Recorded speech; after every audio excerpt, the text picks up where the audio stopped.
morning, Trumpers and Trumpettes, and of course all us deplorables. And you know what today is? It's morning in America again. And for those my age, we know what that means. For those who might not know what it means, please go to YouTube and plug in Morning in America, and you will find out. This is a great day for America. We have a man going into the office of presidency that, even though I had questions when he first started running, I will say my dear wife was with him all the way.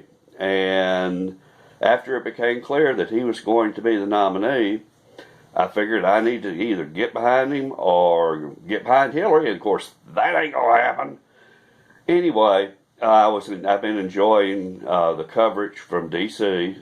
Since yesterday afternoon, and I was kind of surprised that we were watching Tucker Carlson last night, and they were covering some of the protest in front of the press club, and they had a lady who I'm not sure what she said.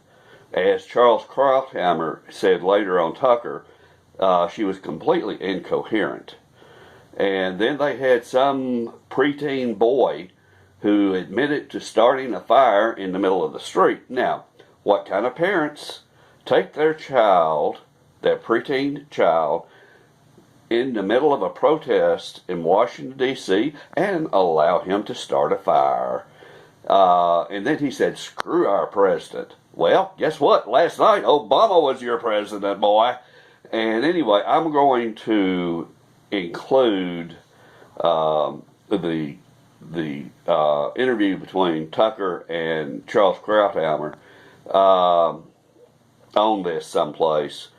And one telling remark that Charles Krauthammer said was, in talking about the taking a small child like that to a protest like that, was there was a whiff of ice. He didn't know. He said a whiff of ISIS. I almost said ISIL. That's an Obama term. And he makes a very, very succinct point with that. Are those people raising their children to rebel against their country? And it's a serious agenda. Incidentally, can I say a word about that kid who was setting the fire just a couple of minutes ago? That was bizarre. Yeah, but wouldn't you love to be that kid? Parents who take you out on a winter night and they encourage you to set fires. I'm sure it would have appealed to the anarchist in you. But it tells you of course, how completely weird the parents and the other people out there are. These are the same people who show up at the IMF meetings, the World Bank, the Occupy Wall Street. You ask them, why are you out there? They're completely incoherent. What did that woman say? There are Nazis upstairs at the National Press Club. I mean, these people ought to be medicated. Well, I think some of them are. But the idea that you would implicate your children in your political activism, you'd be out on the street at 9:30 at night letting your 8-year-old set fires, is demented. And it says a lot. It's got a whiff of ISIS to it. Who knows? But it's a very sad state of affairs. However, the majority of the people in D.C. are having a great time. Been watching them on TV this morning. Wish I was there, but, that's how it works out. Anyway, like I said, it's morning in America again. Goodbye.